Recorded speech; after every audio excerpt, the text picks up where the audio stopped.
വെള്ളാപ്പള്ളിയല്ല ആരെയും LDF മുന്നണിക്ക് മാർക്കിടാൻ ഏൽപ്പിച്ചിട്ടില്ല. Binoy Viswam. SNDP യോഗം ജനറൽ സെക്രട്ടറി വെള്ളാപ്പള്ളി നടേശന് മറുപടിയുമായി CPI സംസ്ഥാന സെക്രട്ടറി ബിനോയ് വിശ്വം.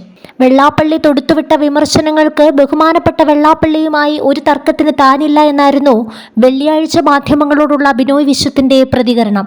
വെള്ളാപ്പള്ളിയുടെ കയ്യിൽ നിന്ന് CPIക്കാർ തെറ്റായ വഴിക്ക് ഒറ്റ പൈസ പോലും വാങ്ങിച്ചിട്ടില്ലെന്ന് ബിനോയ് വിശ്വം വ്യക്തമാക്കി.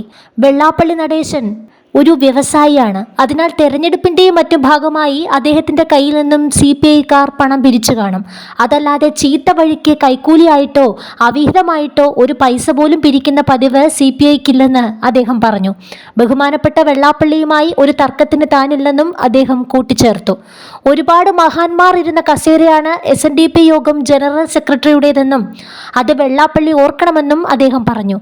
ജനങ്ങൾക്ക് എല്ലാ കാര്യവും അറിയാം. അവർക്ക് കമ്മ്യൂണിസ്റ്റ് പാർട്ടിയെയും അറിയാം, വെള്ളാപ്പള്ളിയെയും അറിയാം.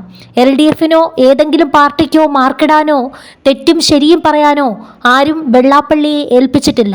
വെള്ളാപ്പള്ളിയല്ല LDF. അതുകൊണ്ട് ഇത്തരം കാര്യങ്ങളിലൊന്നും വെള്ളാപ്പള്ളിയുടെ ഒരു ഉപദേശവും കാത്തിരിക്കുന്നില്ലെന്നും CPI സംസ്ഥാന സെക്രട്ടറി ബിനോയ് വിശ്വം വ്യക്തമാക്കി. കഴിഞ്ഞ ദിവസം മുഖ്യമന്ത്രി പിണറായി വിജയൻ നടത്തിയ വിമർശനങ്ങൾ ചൂണ്ടിക്കാണിച്ചപ്പോൾ ബിനോയ് വിശ്വത്തിന്റെ മറുപടി ഇങ്ങനെയായിരുന്നു. ബിനോയ് വിശ്വമല്ല പിണറായി വിജയൻ. വളരെ ശരിയാണത്. എൻ്റെ കാര്യവും നിലപാടും ഞാൻ പറയും. അദ്ദേഹത്തിൻ്റെ കാഴ്ചപ്പാടും നിലപാടും അദ്ദേഹവും പറയും. ഇതിലെ ശരി ജനങ്ങൾ തീരുമാനിച്ചോട്ടെ. പിണറായി വിജയനും ബിനോയ് വിശ്വവും രണ്ടും രണ്ട് പേരാണ്, രണ്ട് കാഴ്ചപ്പാടാണ്, രണ്ട് നിലപാടാണ്. അതുകൊണ്ട് അദ്ദേഹത്തിൻ്റെ വാദങ്ങളെ ഞാൻ നിരാകരിക്കുന്നില്ല. കൂടുതൽ പ്രതികരിക്കാനില്ലെന്ന് പറഞ്ഞാണ് ബിനോയ് വിശ്വം മടങ്ങിയത്.